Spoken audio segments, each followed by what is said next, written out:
One world currency. The New World Order. Those are the roots of trouble. I imagine that right now you're feeling a bit like Alice, tumbling down the rabbit hole. Let me tell you why you're here. You're here because you know something. What you know you can't explain, but you feel it. You felt it your entire life. That there's something wrong with the world. You don't know what it is, but it's there, like a splinter in your mind, driving you mad. It is this feeling that has brought you to me. This is your last chance. After this, there is no turning back. You take the blue pill, the story ends. You wake up in your bed and believe whatever you want to believe. You take the red pill, you stay in Wonderland, and I show you how deep the rabbit hole goes. All I'm offering is the truth, nothing more. For we are opposed around the world by a monolithic and ruthless conspiracy that relies primarily on covert means for expanding its sphere of influence, on infiltration instead of invasion, on subversion instead of elections, on intimidation instead of free choice, on guerrillas by night instead of armies by day. It is a system which has conscripted vast human and material resources into the building of a tightly knit, highly efficient machine that combines military, diplomatic, intelligence, economic, scientific, and political operations. Its preparations are concealed, not published.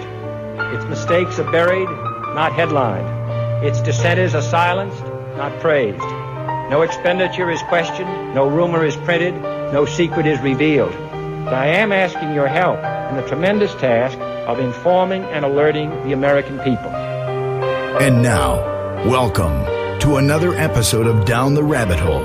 Here's your host from federaljack.com. It's Popeye. Ladies and gentlemen, welcome to another live edition here on the Orion Talk Radio Network, oriontalkradio.com. Tonight, my broadcast is going to be something heavy in nature, but it is something that needs to be discussed because it is often swept under the rug.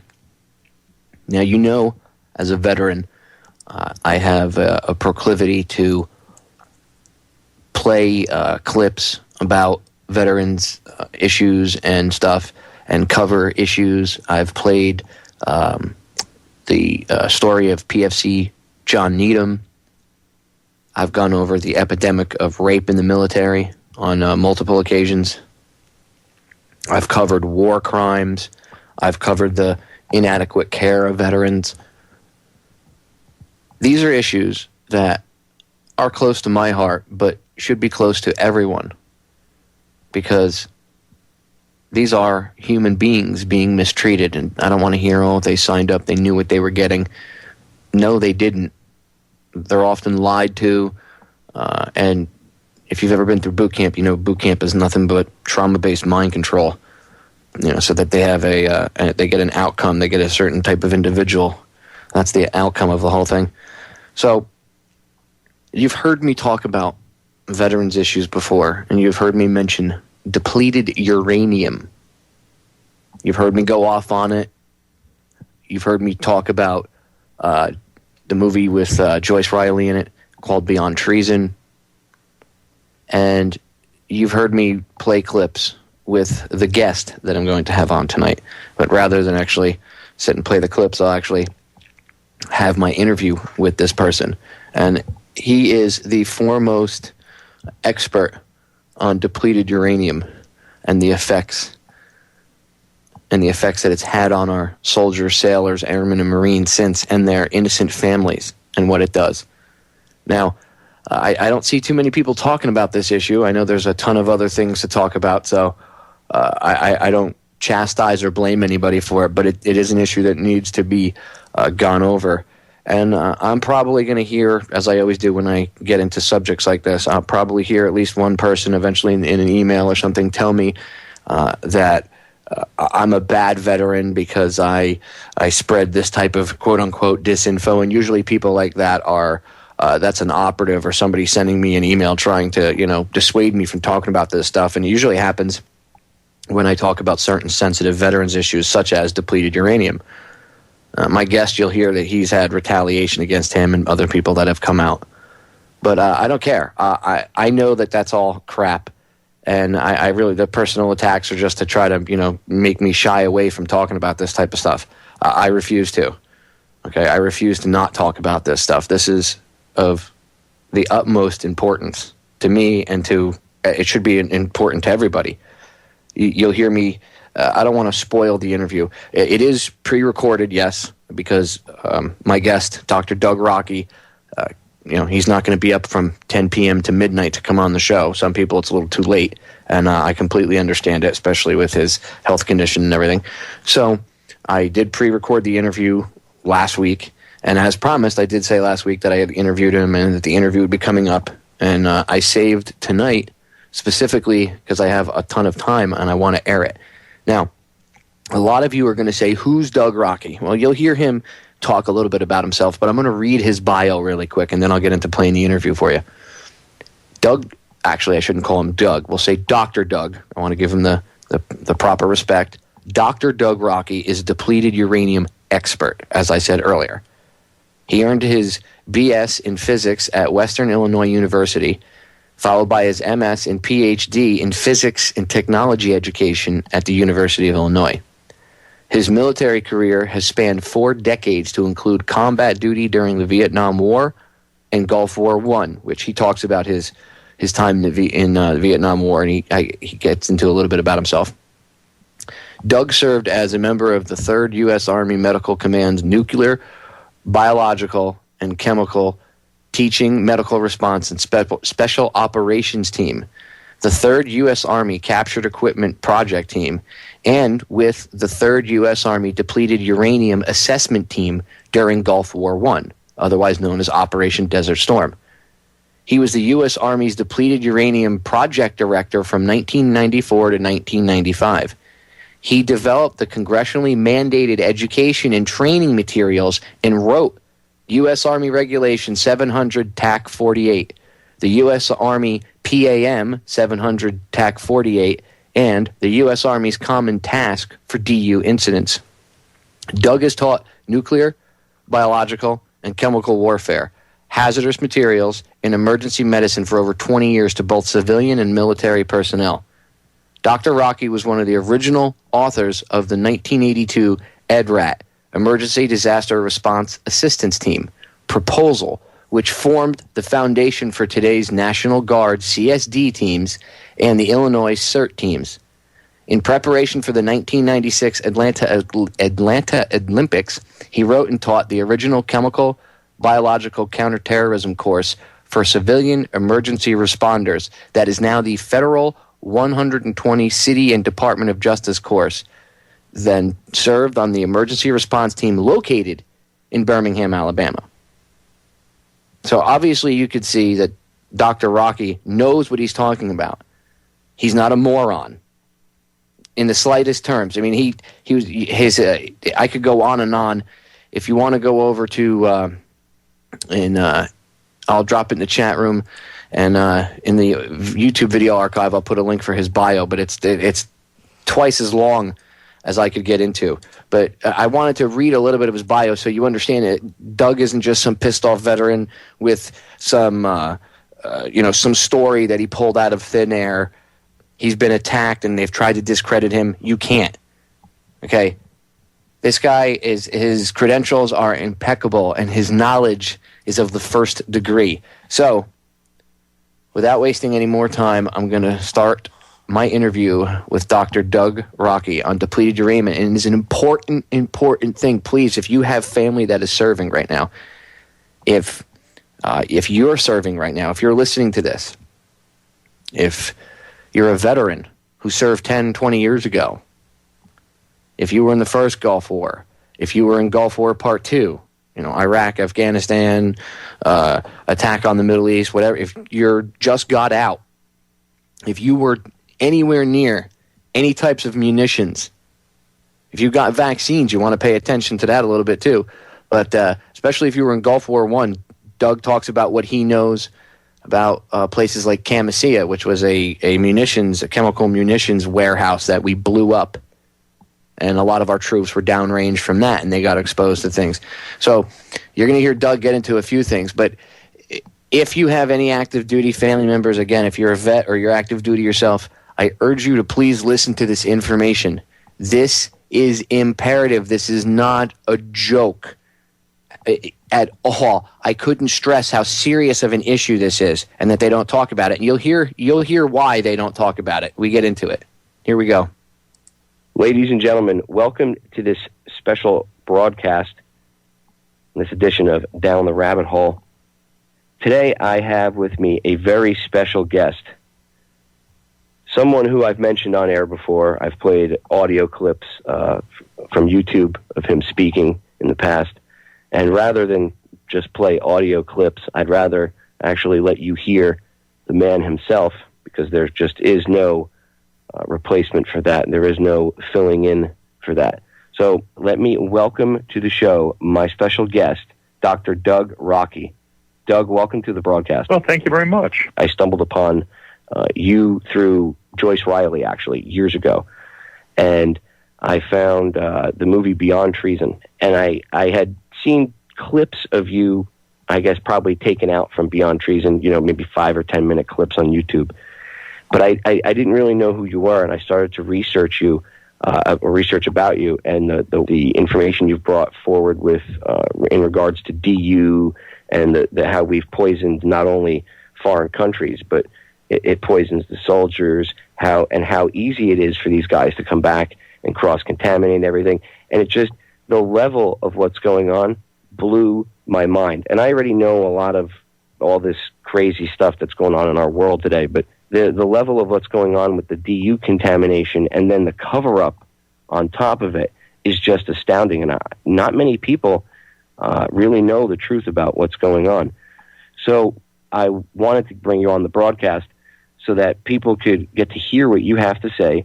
And just so the listeners know, it might end up being a multi-part thing, because this is not something that you can just dive into and wrap it up with a nice little bow in an hour or 2 hours. It's something that might even require more time. And yeah, I'll interrupt the recording there for a second. That is true. Doug will be coming back on again, because there isn't just enough time to go over this, and he can only talk for a certain amount of time about this. It does take a toll on him. So he will be back for part 2. And perhaps even a part 3, so stay tuned. All right, back to the interview. And Doug has been so kind as to offer that if we have to do that, that's cool. And I want to give him a big thank you before that even happens right off the bat. Give him a big thank you for that. So, Doug, let's start at the beginning. Tell the listeners a little bit about yourself, your background, your history, and how you got into this whole depleted uranium mess. Oh, boy. It's a long story. I mean, I enlisted in the U.S. Air Force back in 1967. So before I literally ever shaved, I had 2 years in Vietnam flying on B-52s as a bomb nav hard hat. And as bomb nav hard hat, our job was to operate and maintain, repair all the bombing systems, the avionics systems on B-52D models during the Vietnam War. I had 38 combat missions before I literally I never shaved. I mean, I didn't need to shave. At that time we were all young puppies. Got out and did the whole thing, went back to college and got a degree in physics, and, went and got a job and everything. And then back in 1980, my best friend and I were invited to come back into Illinois Army National Guard as combat medics and medical instructors for them, and specialists in emergency rescue, because the National Guard has that responsibility, in a civilian disaster. And they were putting the best of the best together, and we all got in. Well, we did that for 3 years in the Illinois Army National Guard and the infantry, and then lo and behold, the Army Reserve came to us and said, hey, we want you guys as instructors. Will you transfer from the Army National Guard to the Army Reserve and to teach nuclear, biological, chemical warfare and emergency combat medicine, emergency rescue? And we go, sure, why not? Hey, it's a lot of fun, You got to do something with your summers. You got to have fun, other times and everything, and this is definitely a lot of fun. Well, we did that for 3 years, and then lo and behold, 19 years after I first enlisted, the regular Army showed up down here at the University of Illinois and said, "Hey, plop, plop, fizz, fizz, Doug, how would you like to be a second lieutenant?" And they said, hey, you can have your E7 or you can take your second lieutenant bar. I go, "Thank you very much." So 19 years after I enlisted, I started all over as a second lieutenant. Now, you have to understand, most people, 19 years is when they're getting ready for retirement. Well, we started all over again, and then we started planning for Operation Desert Storm. We'd taken our command staff, which ended up being the command of the medical command staff forward during Desert Storm, and everybody running the whole show on the medical and environmental end. We're trying to run the show, trying to make it safe for everybody, which didn't work out. But we did all that stuff, and we got over to Saudi Arabia and Iraq in December of 1990, and the whole shebang. We're trying to figure out what to do and everything. We knew that Iraq had the chemical biological stockpiles, and they would use them because the U.S. Army had given them to them. And my old buddies had sent us over there to save lives, had literally transferred the anthrax and E. coli and everything else to Iraq to use on the Iranians and the Iraqi Kurds. So we knew what it was. December of 1990, we made the conscious choice to destroy and blow everything up in place that the U.S. had given Germany, England, everybody had given to Iraq, and includes the Soviets. And we did. You can go to Norman Schwarzkopf's autobiography, It Doesn't Take a Hero, on page 390, and just confirm that. He talks about it openly. So again, when they came around, this go around and said, Iraq has weapons of mass destruction, NBC, all this stuff, they're going to use it. And we need to launch Operation Iraqi Freedom to stop them. Everybody knew it was lies because there wasn't anything left. It had been all destroyed because we gave it to them and then we destroyed it. Well, after we did this, we're putting all the chem bio stuff together, and Bowers Raiders was in charge of that. And today, too many are died, and they're all very sick and continuously having medical problems and continuously being denied medical care. I mean, one of our team members just denied a whole bunch of medical care at the Danville VA Medical Center just last week. And we're fighting for it. Anyhow, the letter came down by the U.S. mail from Colonel Charles Day and said, "Hey, guys, you better start thinking about depleted uranium." And we go, "What's that?" Nobody knew. I mean, we had all our equipment, all of our resources. We've been doing NBC and hazard materials and everything at the university and the public and the military for years and years by that time. And next thing we know, the ground war's over, and Schwarzkopf got an order from the Pentagon, told the theater medical commander, D.G. Zulis, to go find Doug Rokke and his team and tell him to clean up the mess. Well, as we say, the rest is history. That's how it all started. Let's get into the first Gulf War. And not many people realize, and in fact, you actually educated me off air a little bit, even before we did the interview today, that I had mistakenly, and I think this is a lot of researchers that know about depleted uranium do this, because it seems to be the consensus of opinion that a lot of us thought that the first Gulf War was the very first use of depleted uranium munitions by the United States. And actually, you corrected that fallacy.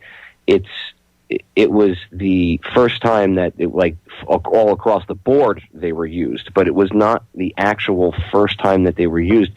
So if you could, I'd like to get into depleted uranium, the first time we used it, and then why is it so controversial of a weapon? Now, I know why, but a lot of the listeners, most of the people have no clue about DU. And I think it's really important we hammer that point home. So let's start with, I guess, the first time where we first started using DU, and then into its deployment in the Middle East, and then I guess Schwarzkopf calling you guys up and saying, "Hey, we need you and your team to go in there, Doug, and clean up this mess that we created." Well, the depleted uranium actually came from German research during World War II. And again, the extensive work of both Germany and the United States, as they tried to develop nuclear weapons, basically a fission bomb, and then working on to the fusion. What you have is you have to get the fissionable isotopes, and there's a very, very small portion of that. So when you put the mixture in, say, for example, you've got all your raw uranium that goes in there, you got 99% by weight, 99% by mass, or by weight, however you want to define it, is uranium-238. And then you've got a small percentage, 7% or 8%, is 0.7 or 0.8%. 0.8%. That's less than 1 pound out of every 100, which is 235. And then the other part is 234. Now, 235 is a fissionable isotope. So when you go to make new reactor fuel or make atomic bombs, fission bombs and fusion bombs, and again, there's a big discussion because we just recently, had the anniversary against the U.S.'s use of atomic weapons and the 2 fission weapons on Hiroshima and Nagasaki in Japan in 1945. But what you got is 99% of everything that goes into the process is pure waste. It's uranium hexafluoride. And the Department of Energy and the government went together and figured out, how do we get a 99% of everything by waste? Well, we'll come up with the idea, and they had developed, again, the Germans and the U.S. had developed the use of uranium munitions, depleted uranium, which are basically uranium hexafluoride, which is a byproduct of the enrichment process. So again, 99% of everything goes in is pure waste. What do we do with it? Make DU weapons. Make DU crete. Put DU in heavy ballasts and forklift trucks and golf clubs. Call shows up in cooking pots, everything you can. I mean, just make it whatever you can out of the metal. And so they started doing that. Well, the first stuff where we know that the depleted uraniums were starting to be deployed and everything was during the Vietnam War. Now, they never used them, but they did have them available. And then we continued to research and everything else and use them, everything. They were with our systems and again in all our armor in Germany and throughout Europe because, again, throughout the Cold War, the whole thing was the idea of opposing a massive Soviet armor invasion of Europe across the plains in Poland and Germany, etc., and Russia. And DU was obviously the best weapon of choice for the whole thing. And so that's where it all came about. During Desert Storm, because, again, all the intel said Iraq had these incredible armor and everything else, and we didn't have any conventional missions that could stop them. We needed to use depleted uranium, which we found, with the onset of the ground war and the completion of the ground war was just pure nonsense. But anyhow, we used depleted uranium munitions. Now, DU munitions are, again, the main byproduct of the uranium enrichment process to create nuclear reactor fuel and nuclear weapons. And they're primarily uranium-238. Now, I'm going to pause it right there, and I'll pick it up right on the other side of the break. So when we come out of the break, you'll hear the bumper music, and then as soon as the bumper music ends, you're going to hear Doug pick up right where we left off. So do not go anywhere. This is important information. We'll be right back. Which we found, with the onset of the ground war and the completion of the ground war was just pure nonsense. But anyhow, we used depleted uranium munitions. Now, DU munitions are, again, the main byproduct of the uranium enrichment process to create nuclear reactor fuel and nuclear weapons. And they're primarily uranium-238. Now, the isotopes that come out of depleted uranium weapons are primarily uranium-238. We also have uranium-234, 235. You have uranium-236. We have plutonium and americium and neptunium. These are the radioactive isotopes that come out of the process with the U.S. Department of Energy at Oak Ridge, Portsmouth, et cetera, down here at Paducah, Kentucky, straight south of me. And so that's what it's all done. Now, the DU munitions are in different forms. The primary one that was used during Desert Storm and everything are kinetic energy penetrators. Now, gigantic darts of solid radioactive material that's chemically toxic and radioactive poison. And it's, again, those isotopes, 238, 234, 235, 236, plutonium, neptunium, and americium. Again, primarily, overwhelmingly 238. Now, DU, in the form of kinetic energy penetrators, are like a gigantic dart. Just think you're playing darts, except this stuff is massive. The A-10 Warthog aircraft fires around about 290 grams. That's 3/4 of a pound of solid uranium. It's like a big cigar. Incredible speed. The Abrams tank fires 3 different rounds, and the Abrams M60 and the British Chieftain, and again the German Leopard fire 3 different rounds, a 105 millimeter, a 120 millimeter, and a 125 millimeter. Those are the bore diameters of their guns on their tanks. We have the Bradley fighting vehicle now that fires a 25 millimeter. The Marine Corps Lab fires a 25 millimeter. And then, again, the German, British, Australian, Israeli forces all have the equivalent, and they're used extensively. So you've got those. The kinetic energy penetrator. Now, the kinetic energy penetrator is like a gigantic dart. So what you have is a gigantic dart of radioactive materials, chemically toxic and radioactive poison, flying downrange at incredible velocities. Now, the minute it leaves the bore of the gun, the muzzle of the gun, whether it's a tank or a rifle, whether you're looking at a tank round or you're looking at the M16 5.56 round or a 7.62 round, or you're looking at the 50 cal round, these are the kinetic energy penetrators. It's flying down right. The minute it leaves the muzzle of the bore of the gun, it's on fire. Now, it flies down, and when it hits everything, it just shatters. And what happens, we're looking anywhere from 40 to 60% of the mass, of the volume, total mass of weight, breaks up into what we call spalling. Now, this stuff is on fire, moving at extraordinarily high velocities. And anything it comes in contact with just explodes immediately or catches fire and burns and blows up immediately. Incredible destructive power. Now, we know it works incredibly good against armor, and I've done the research for the U.S. Army where I fired all the different rounds of different armor that I brought back from Desert Storm, T-62s, T-55s, T-72s. We shot up U.S. Army Bradleys with the stuff to find out what would happen. I mean, I had a good day. Some people look at our team and go, you guys shoot and blow stuff up for fun, and then you dance on top of it while it's burning? Yeah, we do. You got to have fun, right? That's the best part about being in the military. Yeah, blowing stuff up, huh? Our problem is we're blowing stuff up to find out how to clean it up and what are the medical effects. So we're not blowing stuff up. I mean, we obviously blew stuff up and did everything to kill and destroy, and we had incredible success at that. But then we were tasked to figure out how to clean up the mess and provide medical care. I mean, once you blow stuff up and contaminate, you got to clean it up because you can't leave it there. And that's what the U.S. military has done historically since antiquity. I mean, we look at the first use during the French-Indian War before the American Revolution, where we used deliberately contaminated smallpox on the blankets and gave it to the Indians to kill them. That was the first use of U.S. biological warfare, and the U.S. created it. Again, in the French-Indian War before the American Revolution, and we've continued to use it ever since, effectively, to kill and destroy anybody who opposes our decisions or actions or the terrain that we want to take over or the resources we want to seize. That's the reality of what it's all about. Because you have to look at what America was founded on. The United States of America was founded on seizing terrain, resources, and everything from the natural inhabitants or residents of the areas where we wanted to take it over. That's how our nation was founded. Nobody wants to talk about that, do they? Then we have the ATOM and the PTOM. Now, these are cluster bombs. These are depleted uranium cluster bombs. Think about a softball or a football. And the outer casing is nothing but radioactive depleted uranium, what we call DU, and then it's filled with high explosive.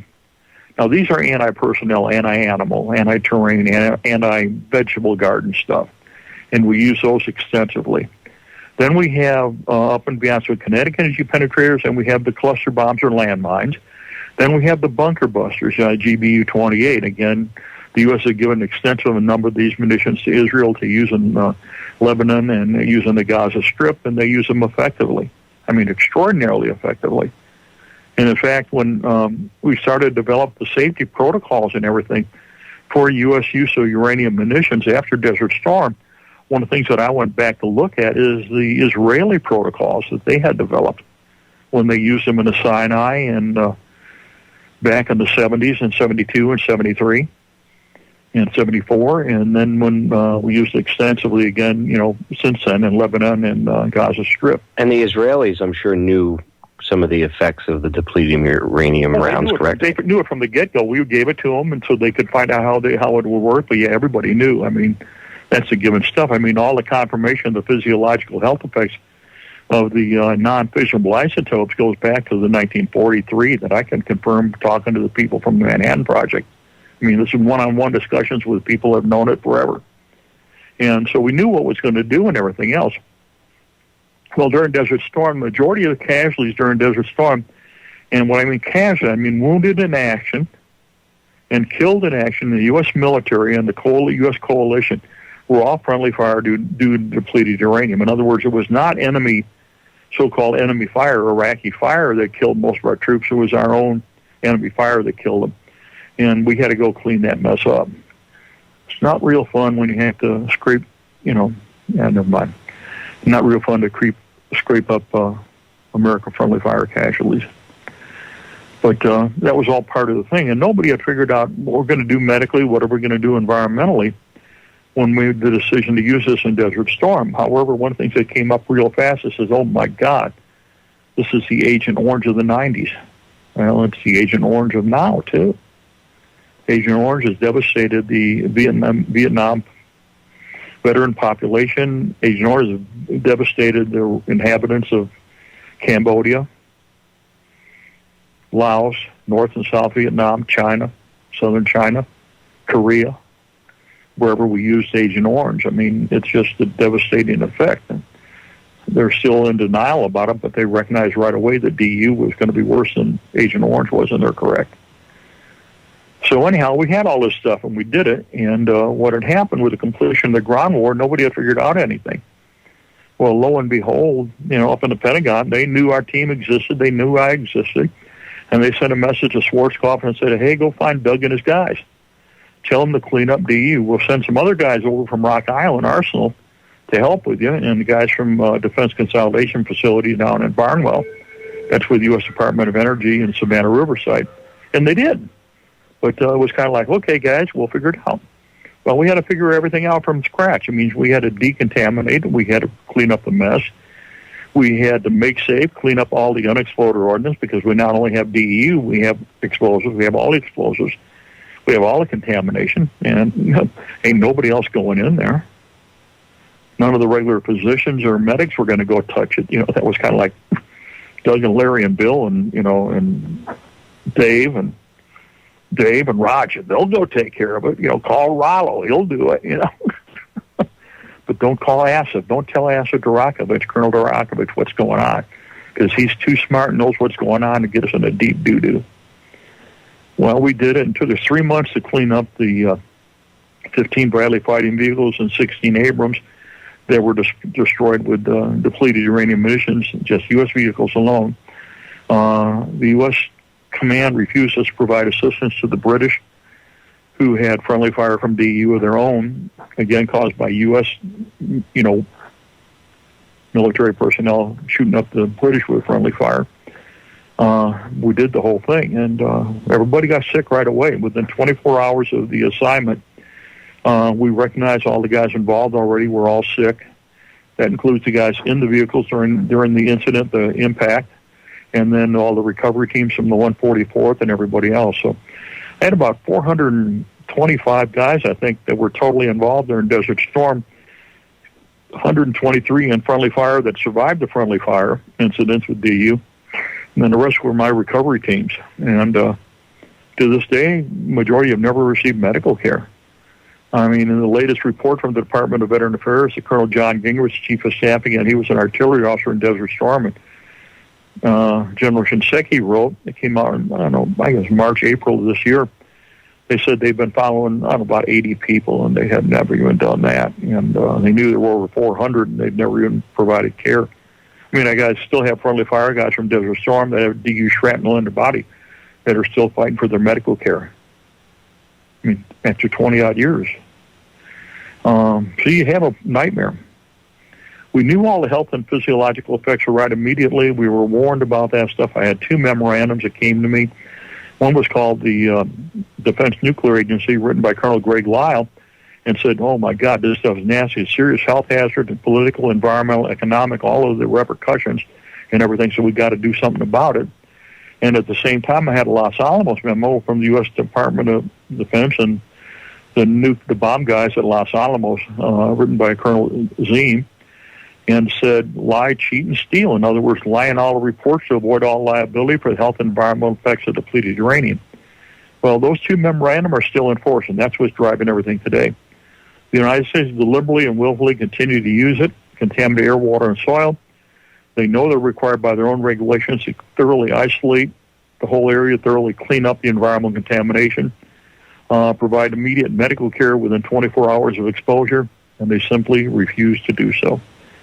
Because through the divine right of Cain, they continue to deny any correlation between the health effects and the use of uranium munitions as directed by the Los Alamos Memorandum from March 1st of 1991. And that was repeated again by the Defense Nuclear Agency by the Secretary of the Army, Bobby Walker, in December of 1992. We all got sick right away. Everybody's been sick since. Majority of the friendly fire have never got casualties. Guys with friendly fire, DU shrapnel still in their body, have not got care.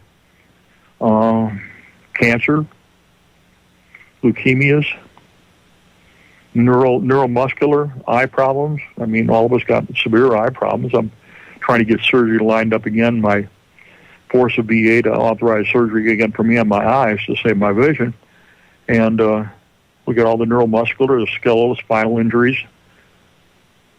I mean, where do we go from here? I mean, the Department of Defense and the Wakayama briefing totally confirms all of this. You know what really kills me is Shinseki, because he knows about you. He knows about the depleted uranium. He knows about all of this, and he's in charge of the VA now, conveniently.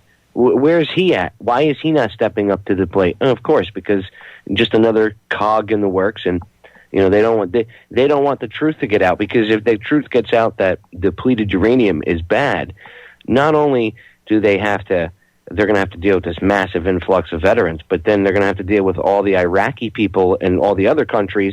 But Iraq in itself, Fallujah. Look at the Fallujah babies from all these people being exposed to the DU over there. We literally took our toxic waste and dumped it in someone else's backyard. And so if they admit that even one piece of that shrapnel in any of these guys is a cancer-causing agent, bad for your health, DU is bad for you, if they even admit it on paper once, a precedent has been set, and now all of this, Pandora's box opens, and they can't have that. So they're gonna try to bury it on the backs of the soldiers, sailors, airmen, and Marines. It's disgusting. Yeah, well, it absolutely is. I mean, we used it extensively during Desert Storm, and then it's turned into a nightmare. And then we used it extensively during the Balkans in 1994 and 1995. We had shot up Hiroshima Island in Japan and Okinawa back in 93 and 94. The U.S. Marines got gun happy and everything. We've used it in Korea. We used it extensively in Somalia and everything else. In fact, the primary medical message on providing medical care for depleted uranium is from October of 1993. And that's known as Somalia message, when we got ready to use uranium munitions in Somalia, which we did do. And I'm not sure against what. I guess we're shooting up camels because, we had a standing joke when I was director of the depleted uranium. A whole bunch of us are all hunters, and we like to do archery. Well, the neatest thing you can do is you can put a depleted uranium head on for your bow. In other words, your arrow tip, okay, is all DU. And so what it is, we said, well, what you're doing is you're, killing them, slicing them, dicing them, burning them, and they're ready to eat at the end, because DU is on fire immediately. It hits and impacts, it cuts it all up, cooks the meat right away, and then you can eat right away. I don't know, humor. You have to humor us. But, so again, the whole thing and everything else, so you get all that depleted uranium. Then the other thing, too, is, again, all the warnings and everything for the other thing. We've taken all this radioactive waste, which is uranium-238, 234, and 235, and, again, just spread it all over the place, contaminate air, water, and soil, and food contamination, causing incredible medical problems. But, again, still, now you got uranium-235 that we've disposed of that's readily accessible to anybody. And I'm not going to get into it, but 235 is what's used to make nuclear weapons, fission bombs. So you got all of this problem continuously all the way in and out. Well, General Eric Shinseki, who was Secretary of the VA, has had a long history with this stuff. As a consequence of the use of depleted uranium and all the yelling and screaming in Congress and in the military, we had a conference in, I guess, the end of January, early February of 1992, and this was with the Secretary of Defense and the Assistant Secretaries of all the branches, big medical conference at Wright-Patterson Air Force Base in Ohio. And I was one of the keynote speakers on DU, and we identified the health, the problems, and everything else, what needed to be done. And as a consequence of that, the Assistant Secretary of the Army, Walker, issued a directive to start the U.S. Army Depleted Uranium project at the Army Environmental Policy Institute to look at the health and environmental effects of DU and figure out what to do from that. And that directive came down in December of 1992. We started working on it. And then right away, the Department of GAO for Congress's investigative arm came out with a report in January 93 and said, it's all busted, we got to fix it and everything else. Well, by this time, the Army's already got me working on depleted uranium at the Army's main Corps of Engineers Research Laboratory. Corps of Engineers Research Laboratory is co-located here at the University of Illinois. And we're already working on environmental contamination, environmental mess where the Army was in violation of NEPA. And so they got to do DEU. Okay. Well, we started writing our reports and everything, and as we wrote our reports and submitted up the chain of command, General Eric Shinseki got involved. And he was the general in charge of operations at the Pentagon, and he issued the order in August of 1993 following the Secretary of Defense's directive to him to provide medical care to all DU casualties, to clean up the environment, and put together all the training and recovery operations for use of DU. So General Eric Shinseki issued that order on August 14th of 1993. And as a consequence, lo and behold, I went back on active duty as the director of the U.S. Army Depleted Uranium Project, which ended up being Department of Defense project, which ended up being a NATO project. I had German, Canadian, Australian, U.S. military personnel assigned to me while we did the project and coordinate with all those nations, again, across the whole branch with the UN and NATO. So he's been in the loop completely, and the funny thing is he's issued the orders. He told us to figure out how to do it, so I wrote the Army Regulations 700-48. We put all the training together, my team did. This governs the health and environmental effects of DEU, how to clean it up, how to medical care, what to do with it when it's used, how do you dispose of it, everything else.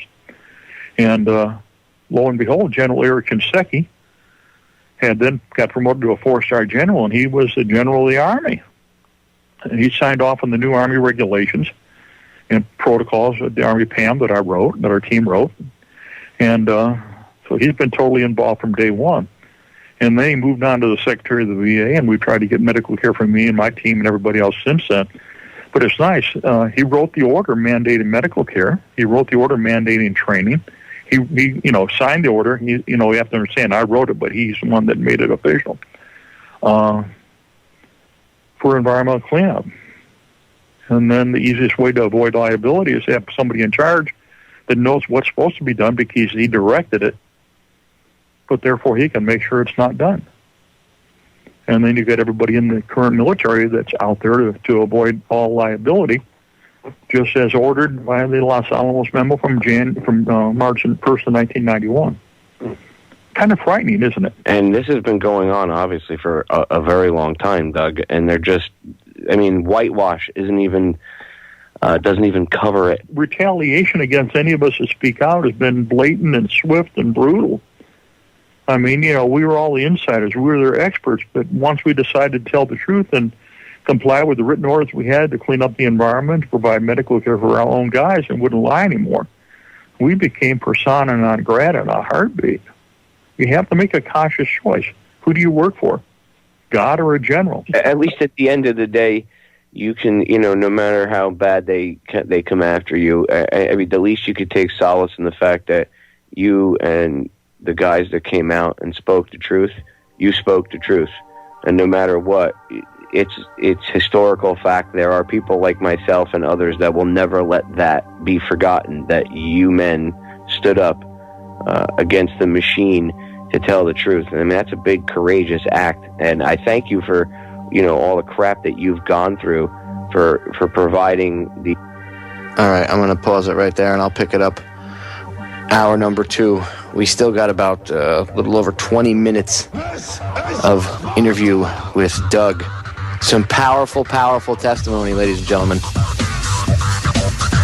Dr. Doug Rokke, R-O-K-K-E. Go ahead and Google him during the break. D-O-U-G-R-O-K-K-E. Dr. Doug Rokke. An impressive gentleman, and a hell of a veteran and a hell of a patriot. We're going to break. We'll be right back. Ladies and gentlemen, we are back with hour number 2 here on tonight's live edition of Down the Rabbit Hole. I am your host, Popeye, from FederalJack.com. It is the Friday edition, September 7th, 2012. Tonight I am playing my interview with Dr. Doug Rokke that I conducted last week. Obviously, as I've said, it was pre-recorded before, meaning he's not live right now because of time constraints. So I recorded it and I cleared up the sound because he was on a landline. So I raised the sound levels a bit for you guys to be able to hear him nice and clear. And it is my pleasure to be able to play the interview. Now, I rewound it about 3 minutes so that the last thing that he was talking about he can go over it again, and you'll hear him talking about it again, because I didn't want to just pick it up right where we left off in case anybody lost, the track of where we were or where he was going in the few minutes that we were gone. So I'm going to pick it right back up with Dr. Doug Rokke on depleted uranium, veterans issues, and more. Well, General Erich Shinseki, who was Secretary of the VA, has had a long history with this stuff. As a consequence of the use of depleted uranium and all the yelling and screaming in Congress and in the military, we had a conference in, I guess, the end of January, early February of 1992, and this was with the Secretary of Defense and the Assistant Secretaries of all the branches, big medical conference at Wright-Patterson Air Force Base in Ohio. And I was one of the keynote speakers on DU, and we identified the health of problems and everything else what needed to be done. And as a consequence of that, the Assistant Secretary of the Army, Walker, issued a directive to start the U.S. Army Depleted Uranium project at the Army Environmental Policy Institute to look at the health and environmental effects of DU and figure out what to do from that. And that directive came down in December of 1992. We started working on it. And then right away, the Department of GAO for Congress's investigative arm came out with a report in January 93 and said, it's all busted, we got to fix it and everything else. Well, by this time, the Army's already got me working on depleted uranium at the Army's main Corps of Engineers Research Laboratory. Corps of Engineers Research Laboratory is co-located here at the University of Illinois. And we're already working on environmental contamination, environmental mess where the Army was in violation of NEPA. And so they got to do DEU. Okay. Well, we started writing our reports and everything, and as we wrote our reports and submitted up the chain of command, General Erich Shinseki got involved. And he was a general in charge of operations at the Pentagon, and he issued the order in August of 1993 following the Secretary of Defense's directive to him to provide medical care to all DU casualties, to clean up the environment and put together all the training and recovery operations for use of DU. So General Erich Shinseki issued that order on August 14th of 1993. And as a consequence, lo and behold, I went back on active duty as the director of the U.S. Army Depleted Uranium Project, which ended up being Department of Defense project, which ended up being a NATO project.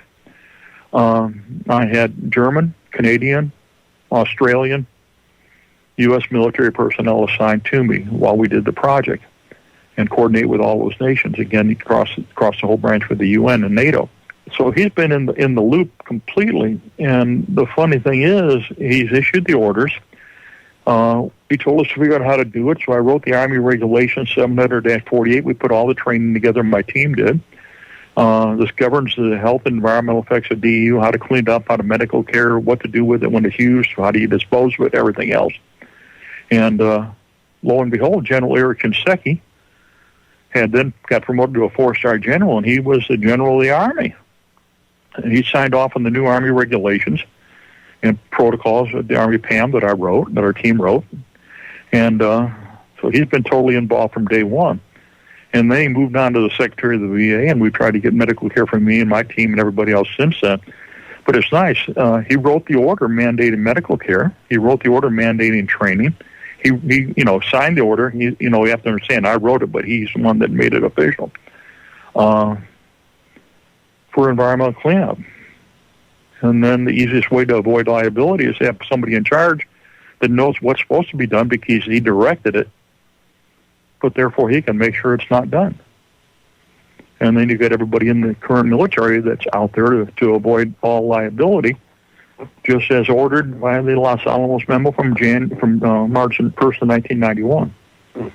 Kind of frightening, isn't it? And this has been going on, obviously, for a very long time, Doug. And they're just, whitewash doesn't even cover it. Retaliation against any of us that speak out has been blatant and swift and brutal.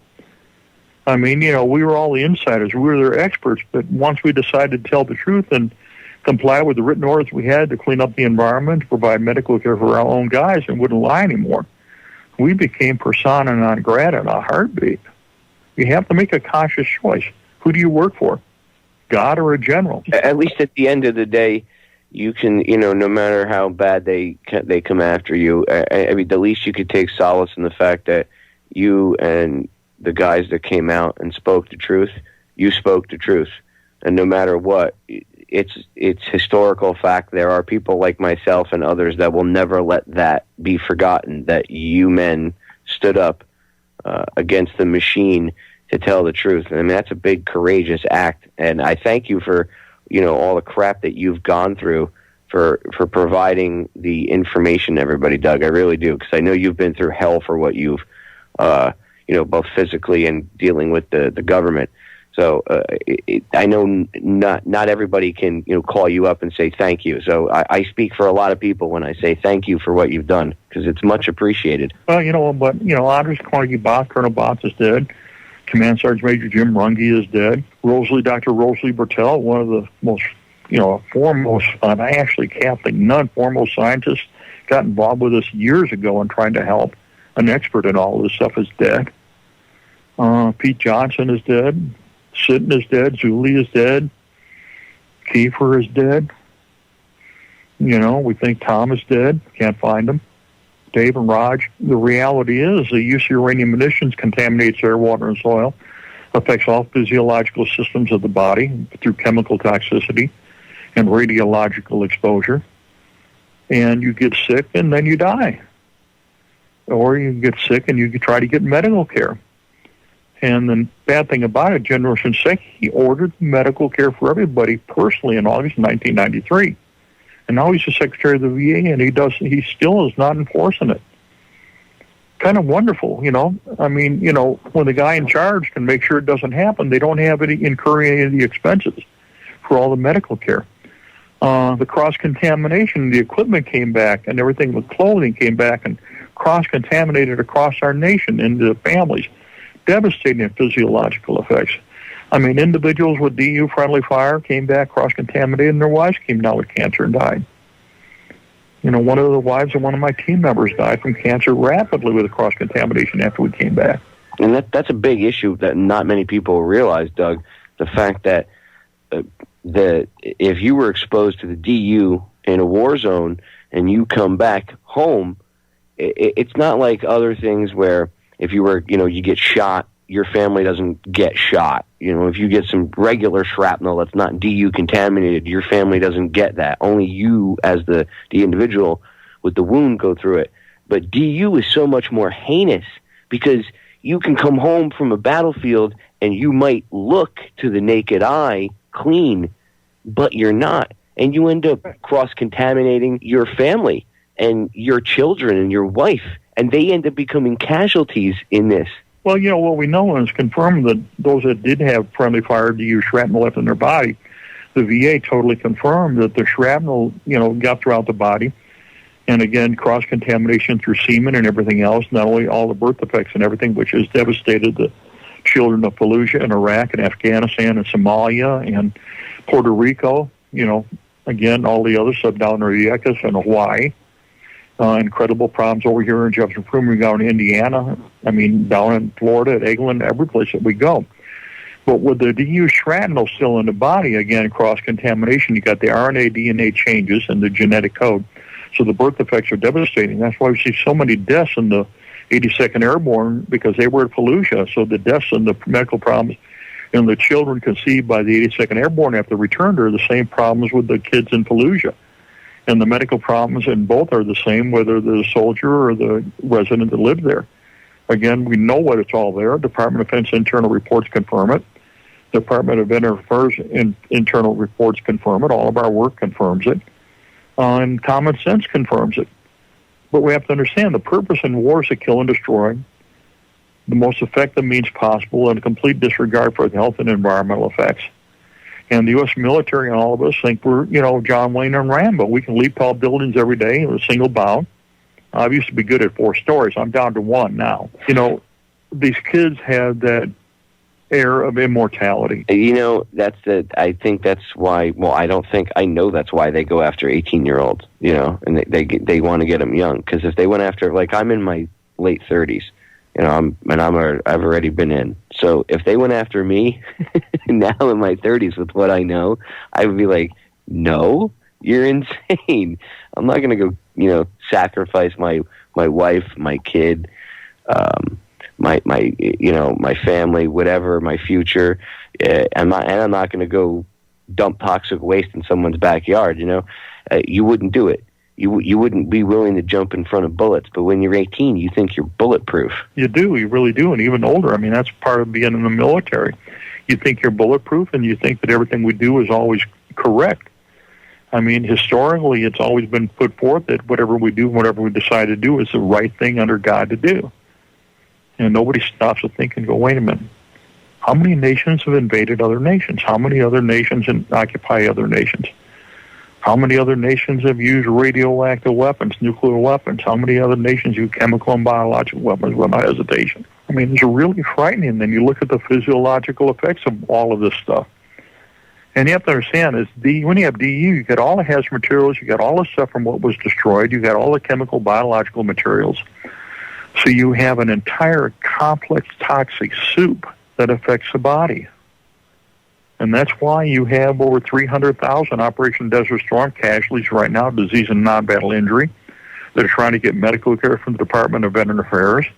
The reason why we have over 1 million Operation Iraqi Freedom and Enduring Freedom casualties, disease and non-battle injury casualties, trying to get medical care from the Department of Veterans Affairs. And Shinseki and his team got a backlog of over 900,000 awaiting the decision to award them medical care. Everybody's extraordinarily healthy when in the military when you got deployed. That's part of what they make sure you are. And now everybody's extraordinarily sick. And the rate of sickness is through the roof. If you compare it to, World War II as opposed to now, and yeah, we didn't have the technology we did.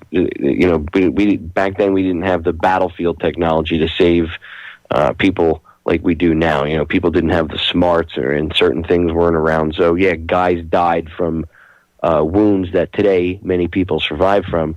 But what's not ever taken into account is the numbers of people that are exposed to chemical weapons, anything from the anthrax vaccines, anybody that got sick from that, the DU. I've been meaning to ask you this question, and this is something I've wanted to ask you since the first time I ever saw Joyce's movie, Beyond Treason. When I watched the movie, something right off the bat clicked, because I know people that came back from the first Gulf War, and they had quote-unquote Gulf War syndrome.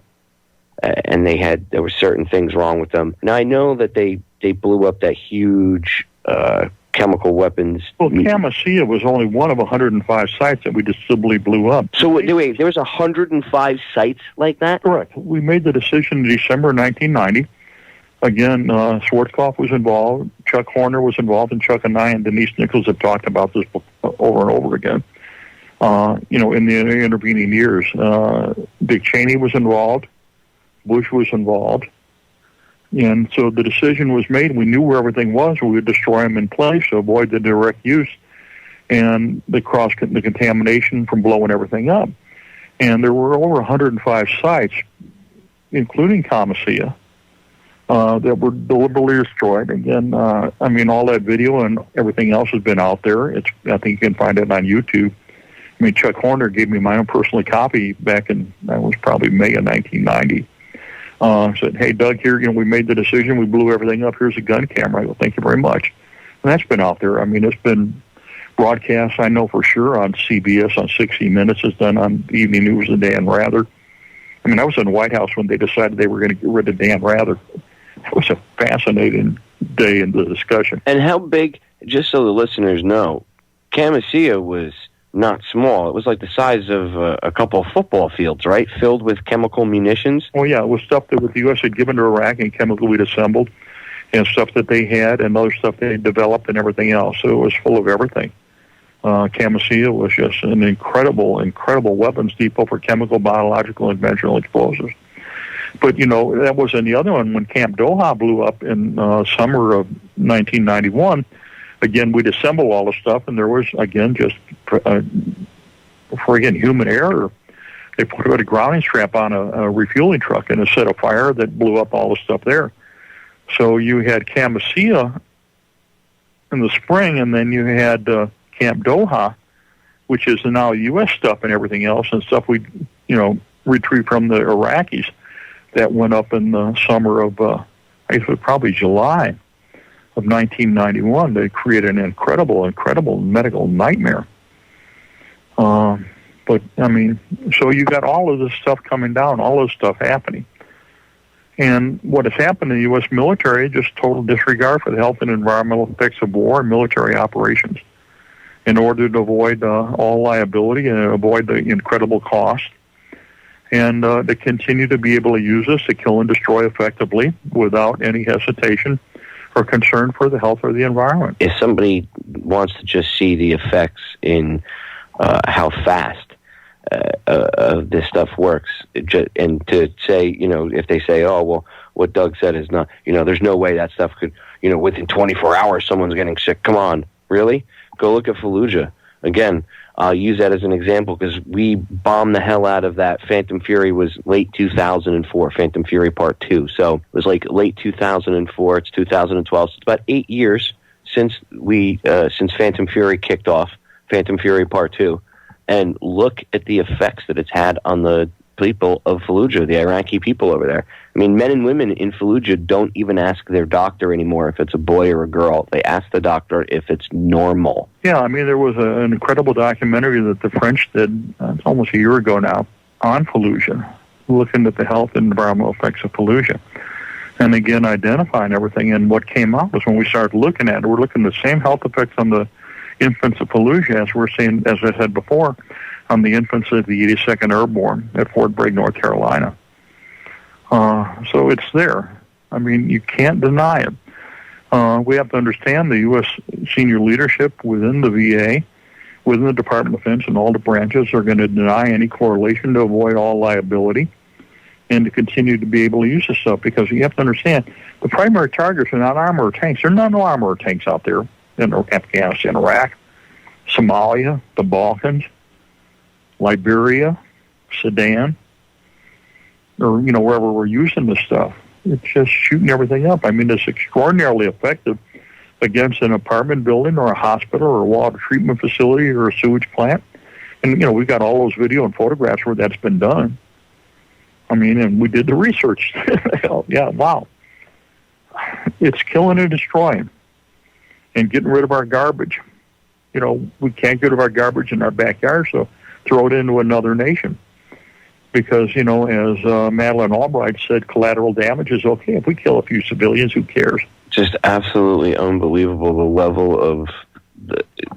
I don't even know what evil is. I guess the only way to describe it, Doug, because it's just insane that they know this is going on. They know that not only are they poisoning, like you said, they're dumping their radioactive garbage in someone else's backyard. So they're poisoning an untold number of people, millions at the very least, and for however long depleted uranium stays around in the soil. What's the half-life of that stuff? Well, I mean, you have to go through 10 half-lives, but it's 4.5 billion years. But you have to remember, we've contaminated Everson, Jefferson, Proving Ground, Indiana. We've done England and Florida. We've done Hawaii, Schofield Barriers in the Big Island, Honolulu training area on the Big Island, Main Island, Hawaii. Thoroughly trashed Nevada. In fact, I trashed Nevada myself. I mean, I had fun blowing stuff up there and putting it all over the place at the Nevada test site. That's what I did. Aberdeen Proving Ground, Maryland. I mean, contamination up in Chesapeake Bay. I wouldn't eat any sea fish out of Chesapeake Bay for anything. I mean, all the contamination coming down from Aberdeen that we put in there, I mean, I put in there from blowing stuff up. It's incredible. Do you think, like at the Air Force Base in Florida, for example, when a hurricane comes through or a tropical storm, do you think it kicks up the DU and stuff in the soil? Absolutely, totally. We got total confirmation. The British Royal Academy of Sciences totally confirmed the contamination from Iraq has reached northern Europe and then all the way into England. All the data is there, totally confirmed. Chris Busby did all the data collection. There's no doubt about it. You got a small battle and everything, and this stuff goes thousands and thousands of miles. The U.S. Army, their Common Task Training, absolutely states that you can't go within 50 meters. That's over about 150 feet, 160 feet radius of any single DU incident without full respiratory and skin protection. That's the Army's own specific guidelines. So if one tank shoots up another tank, the area out there for 160 feet radius around that single shot on that single vehicle is thoroughly contaminated and requires complete decontamination, isolation, and medical care for everybody that was within that area or downwind. When we did the Nevada test site, the downwind pattern is huge. It's incredible. And resuspension is incredible. So it's there and it gets wind or movement or whatever, it resuspends it, and it's horrible. I'm going to pause it right there. And you heard what I asked him. I said, so the testing grounds here in the United States, like the one down in Eglin Air Force Base in Florida, so when a tropical storm or a hurricane comes through, it picks all that stuff up and blows it around? And he said, yes. Just lovely. Real smart. Educate yourselves. Depleted uranium. We'll be right back. Ladies and gentlemen, we are back for the final segment of the Friday edition of Down the Rabbit Hole. Thank you all for tuning in tonight. Please, I urge you to send the link when I put it up. I'll have it up ASAP. The link to the YouTube archive. Or you can pull within a few hours, you can pull the 32K version archives from the archive page on Orion. And please make someone listen to this. Make someone listen to this. Especially if they want to join the military. Or they're in the military. Or your spouse is in the military. Or you're in the military and you think somebody else should hear this. I think you all might want to know. I know if I had someone that was willing to tell me the truth about this kind of stuff before I joined, I would have been able to make a more informed decision.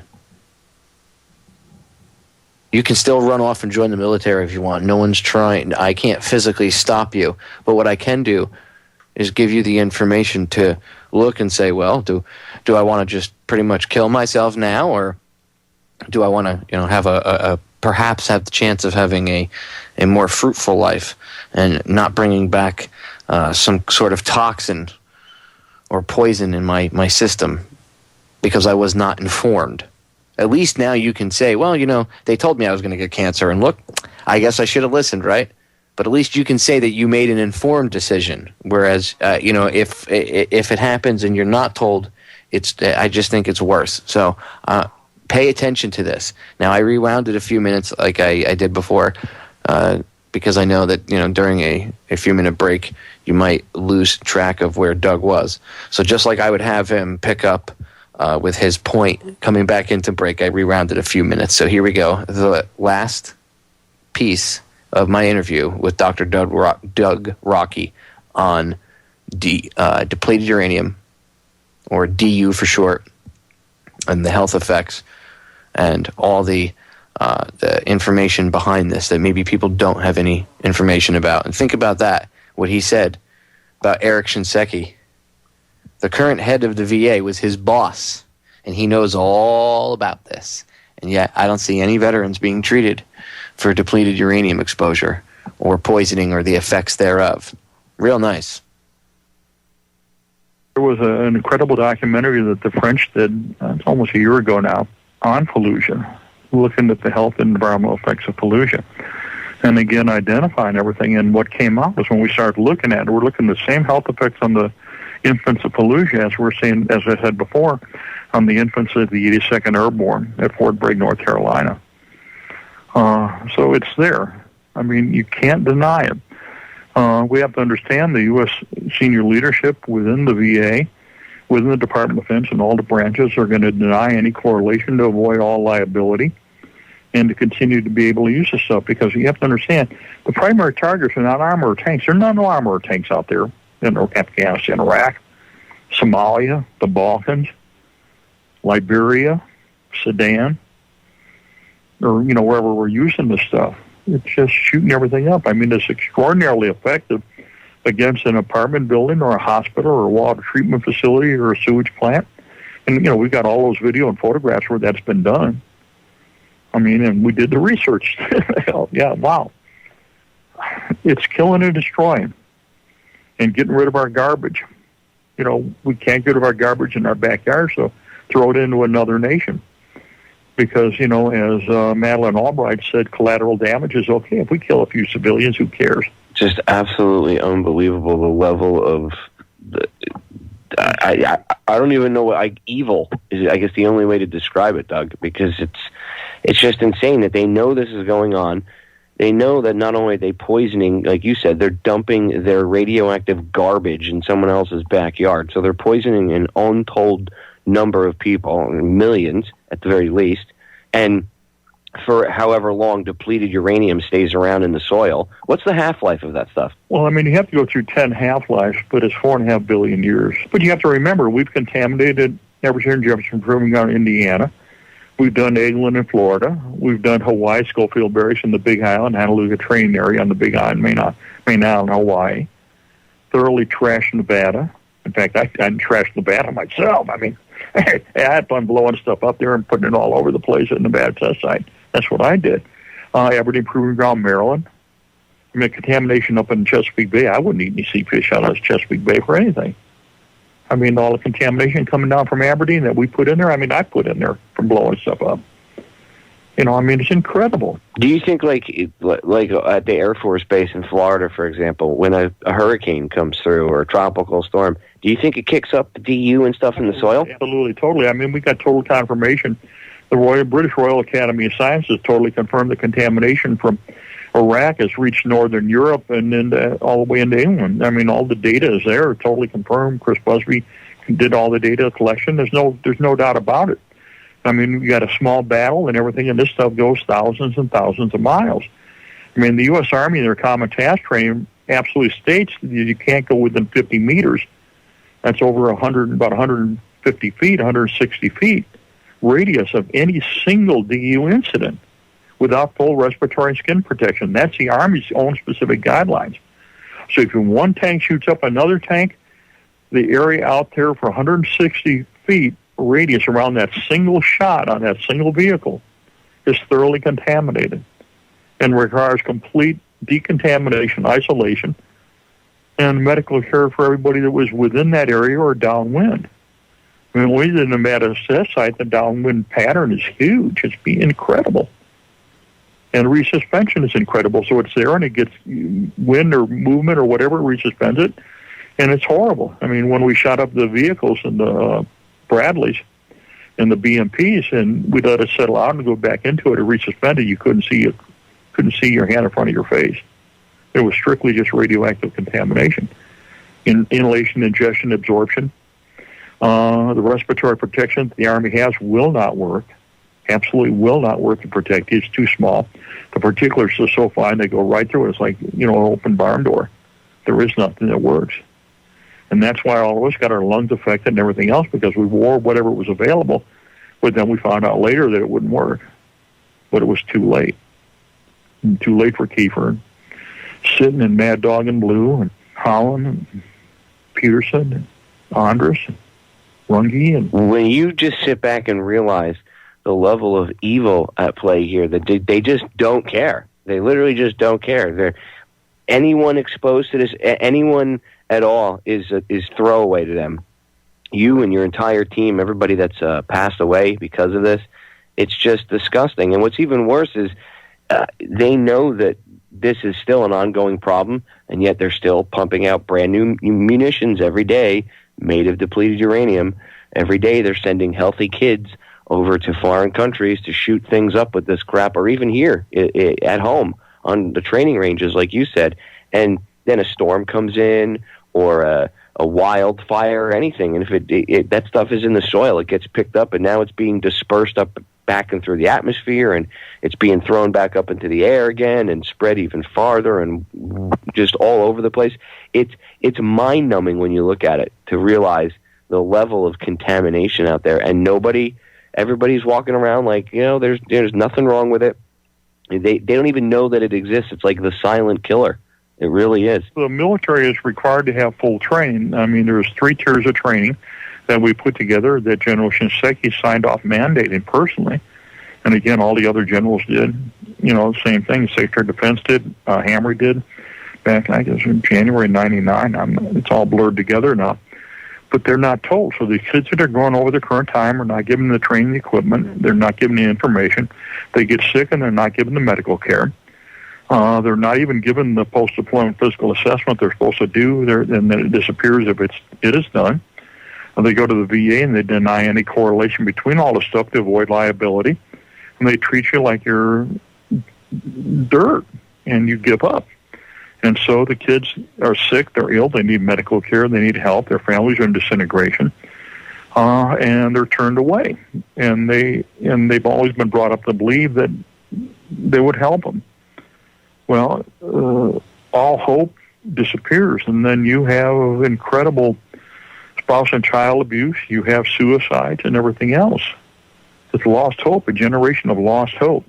Sent to war for nothing over lies, thoroughly contaminated, and then denied medical care. People need to go on to the various websites, Beyond Treason website, go to grassrootspeace.org website, Current Concerns website, pick up the different things, pick up the Army Regulation 700-48 off of the internet and off the Grassroots Peace. Read it. Read the medical directives. Read the Wakayama briefing from Colonel J. Edgar Wakayama to the leadership in the White House and the Pentagon about the health effects and what they knew what was happening. And then understand it, and then ask General Shinseki himself, why did he order all the medical care, environmental cleanup, and not enforce it as a general, and why is he not ensuring all of us get medical care as the director of the VA? That's something the presidential candidates need to ask. They need to take a stand and say, well, we support the troops. Well, yeah, then take care of us. Just don't wave the flag and say we support you and ignore it. I mean, you got these guys who can't get jobs today. Well, they're sick. How are you going to maintain a job when you have neuromuscular, physiorespiratory, memory problems? When you get your brain rattled and TBI, you have to remember, and all of us have had this up because had the surgery, you have internal spinal injuries. You just don't have the brain rattle without the cervical spine being damaged, or the thoracic spine being damaged, or the lumbar spine being damaged. But they don't take that into account. And when they do talk about it, they say that you're going to become a violent extremist because you now have a brain injury. So rather than actually getting the veterans the care they need, they label them as bad guys. So that way, if, for whatever reason, multitude of reasons, it's just disgusting. Doug, I really want to thank you very much for everything that you've done. I want to thank you as a vet, from one vet to another, for all these years. You still, through all this crap, you still stand by the promise you made to clean up this mess. And whether you're physically cleaning it up or out there cleaning it up via waking people up, you really are a stand-up guy, and I want to say thank you for what you do. Well, thank you very much. I mean, when I first started teaching, they said, hey, here comes Sergeant Rock. I think everybody understands the historical nature of Sergeant Rock in the comic books. Of course, I ain't anywhere near like that. I'm just one guy trying to finish a job. It was an NCO, enlisted NCO, and a commissioned officer, and a scientist, and a medic. We're finishing our job. Somebody's got to. We sure need help. And that's my call, is I need a lot of help. When we start getting sick and our guys start dying, who's taking care of the vets? Who's going to be there to help? There ain't nobody left. You got that right. They're just throwing everybody away. Well, Doug, thank you very much for coming on the broadcast, and I look forward to having you back on again. We can do this anytime, sure. There you go, ladies and gentlemen, Dr. Doug Rokke, and he'll be coming back on within the next month or so. I'll be interviewing him again, and airing that broadcast. And I'm going to go over the signs of DU sickness and stuff with him. Like I said, it's there's not enough time to do one broadcast on it because there's just so much to get into. And Doug is a wealth of knowledge. I mean, I could sit and talk to him for an entire day straight, and I wouldn't be bored, and the day would probably fly right by. The interview did go real fast with him when I was talking to him. And I got to say, he's an inspiration. He's a tough gentleman. He really is. Very soft-spoken, not doesn't come off like a blowhard by any means. And he's just an absolute charm to talk to. So, really good guy. And he is sick from his exposure, and he's sick from doing his duty and cleaning up the DU. And this stuff is just incredibly heinous. You heard me say it in the interview. I don't know how else to put it. I don't know how else to get across to you verbally how just destructive DU is. And again, you heard this goes back to waste from the nuke ambitions of the United States and the Nazis, which I've talked about that they actually got into more stuff than we know. And I'm going to have other guests on to talk about that and get into that subject. But you see, it all dovetails. And now we take this waste, and we still make it to this day, by the way. Like I said, we still make those munitions. To this day, they're still making them. So we take our waste, and we turn it into our radioactive, deadly waste, and we turn it into munitions. And then we take those munitions and we go into foreign countries. And what did Doug say? There's no reason for us to be using this stuff. I mean, who out there really has a huge armored army that we need to take on with this stuff? But it is effective against water plants, schools. They know if they shoot up crops with it, that ground is destroyed. See, if they shot it up with regular munitions and just bomb the hell out of it, the people could go clean it up. Clean up the soil, remove the stuff, and go put down fresh oil and plant food again. But these sick bastards know that if they shoot up a garden, a vegetable garden with DU, it doesn't matter if they go and clean it up. Those people are going to die, and pretty quick. That is evil. That's a level of evil I don't think too many people are willing to even admit exists in this world. Think about the forethought that goes into that. You heard Doug say it, that it's good. It's it's an effective weapon. I don't want to say good because that kind of skews it. It's an effective weapon, especially if you want to shoot up vegetable gardens. He mentioned how and what he meant by that, and we didn't get into it, was and I'll touch on this when I interview him the second time. That. I mean, the extraordinary level of evil and thought that goes into, if we bomb their vegetable garden, it's just, they can clean it up within maybe a day or two, actually have it, if they stayed working on it, a group of people did it, even within a week, they could have it up and running as a vegetable garden again. So that's not really effective, right? And then they would just bomb it, and, how many times are you going to bomb the same thing over and over again? And then how many pilots are going to get shot down? And how many millions and millions of dollars are going to be wasted? So instead, they take radioactive waste, make munitions out of it, and then turn around, and not only does it penetrate schools and make the school toxic, and they know when the kids go back to school, all those kids are going to get sick. They shoot up water treatment facilities with it. They shoot up vegetable gardens. Again, I'll reiterate that. They shoot up any garden, whatever they're growing. They know they contaminate the soil now for a very long time. A much longer period of time than the quote-unquote enemy will be around for. That is disgusting behavior. These people do not care. And when I say these people, I mean the very people that are controlling things, whatever you want to call them, the Illuminati, the New World Order, whatever you want to call them.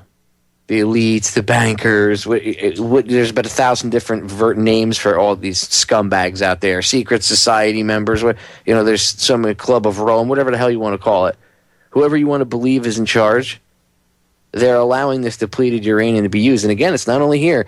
If you're in Israel and you're in the Israeli military and you hear this broadcast, or you former Israeli military, because everybody in Israel has to serve in the military, I suggest you go get checked out.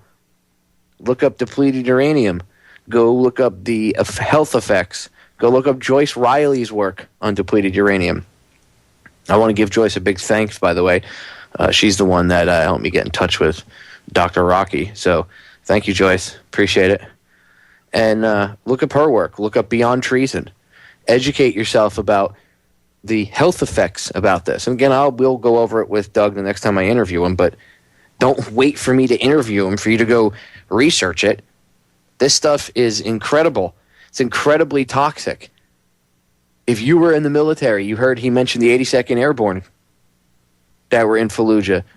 Their children are having the same birth defects as the Fallujah babies because they were exposed to the same stuff. The military don't care about you.